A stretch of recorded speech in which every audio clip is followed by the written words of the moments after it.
एक बार फिर से स्वागत है बच्चों आपका हमारे YouTube channel computer solution with Anand में।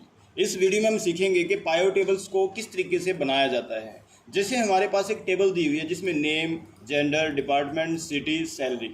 हमें क्या करना है, इसमें मिक्स डाटा है हमारे पास। इसमें मेल भी हैं और फीमेल भी हैं। जेंडर में ये दिखाया हुआ है और अलग अलग डिपार्टमेंट भी हैं जो कि मिक्स है।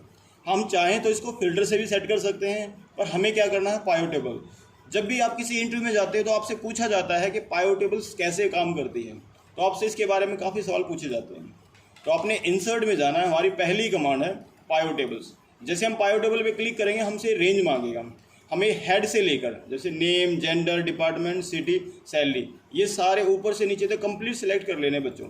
ऐसे कंप्लीट सेलेक्ट करने के बाद फिर आपने इसको एक रेंज देनी है, मतलब जिस लोकेशन में आपने इसको रखना है, बनानी है पायो टेबल। आप चाहो तो नई वर्कशीट पे भी बना सकते हो यहाँ से, या एग्जिस्टिंग आप इस सीट पे बना सकते हो, सेम इसी सीट पे भी बन जाएगी। आपको जस्ट बगल में क्लिक कर देना है, इस रेंज को सिलेक्ट कर लेना है जो कि यहाँ पे आएगी, और इसके बाद लोकेशन जहाँ इसको बनाना है आपने ओके कर देंगे। तो ये देखिए, इसको थोड़ा छोटा कर लेते हैं, समझना ठीक है। ये हमारा ड्रॉपिंग एरिया आ गया जिसमें हम पायो टेबल बनाएंगे। टेबल हमारे सामने ये बगल में दी हुई है और यहाँ हम टेबल बना सकते हैं पायो टेबल।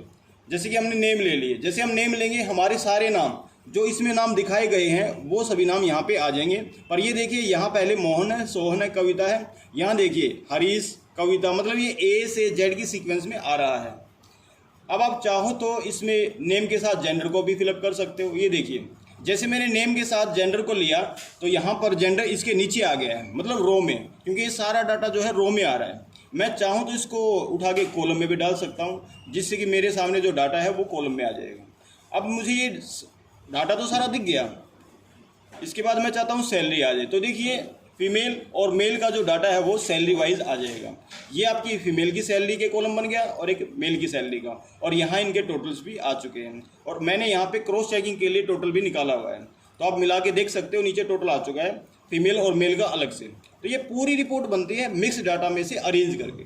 आप अगर चाहो जेंडर को इस नेम के ऊपर रखना तो आप ऐसे करके, जैसे आप नेम देख रहे हो नीचे ऊपर जेंडर है, तो मैंने जैसे इसको ऊपर नीचे फ्लिप कर दिया बस, और ये देखिए रिपोर्ट इस तरीके से बन जाती है और रिपोर्ट इस तरीके से ही बन जाती है। अब हम चाहते हैं कि हम इसमें से डिपार्टमेंट और ले लें ताकि डिपार्टमेंट का डाटा भी आ जाए। हम डिपार्टमेंट को फिल्टर में रख लेते हैं बच्चों।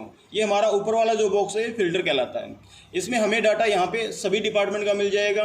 यहाँ से हम चाहते हैं परचेज, तो ये सिर्फ परचेज की दिखा देगा, मेल फीमेल की सैलरी। आपसे कोई कहे कि परचेज डिपार्टमेंट का डाटा निकाल के लाओ, सैलरी निकाल के लाओ, तो आप निकाल सकते हो। सेल्स का तो सेल्स की डिटेल निकाल देगा, सेल्स में जबकि एक लड़की काम करती है, कविता।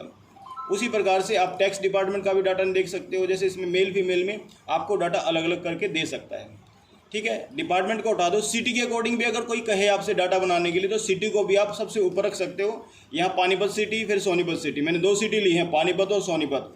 ऊपर वाली सिटी में देखिए मेल और फीमेल आ गए पानीपत के, और नीचे देखिए यहाँ आपके सामने फीमेल आ चुकी हैं, फीमेल और मेल आ चुकी हैं सोनीपत की, और उनकी सैलरी का जो टोटल है वो अलग अलग सिटी वाइज भी आ रहा है और मेल फीमेल का भी आ रहा है। तो इस तरीके से बिना किसी फंक्शंस की सहायता से आप अपनी पायो टेबल बना सकते हैं। जस्ट आपको इन सभी जो हमारे पास कॉलम में रिपोर्ट जानी है, रो में रिपोर्ट जनरेट होनी है, और वैल्यूज़ जहाँ पे हम रखते हैं, इस तरीके से हम इसको बना सकते हैं सभी चीज़ों को लेकर। क्योंकि जहाँ जितने हमारे फील्ड उसमें मौजूद हैं, हमें सभी फील्ड्स को एक बार चेक करके देखना है और उसको ऊपर नीचे लगा के देखना है, तब हमारी पायो टेबल बनती है।